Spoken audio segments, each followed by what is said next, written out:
Hello, নমস্কার everyone. আজকে আপনাদের সাথে নতুন একটা রেসিপি শেয়ার করব, সেটা হলো চিকেন বান। চিকেন বান বানানো যতটা ইজি, ঠিক ততটাই সুস্বাদু খেতে।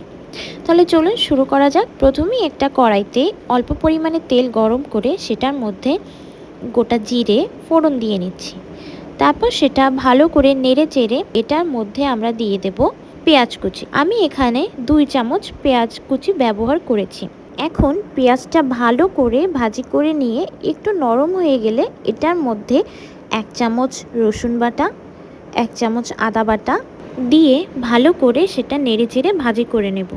এরপর যখন একটু তেল ছেড়ে আসবে, ভালো করে ভাজি হয়ে যাবে, তখন এটার মধ্যে একটা কাঁচামরিচ আর এর সাথে চিকেন কেটে নেওয়াগুলো একসাথে দিয়ে দিব।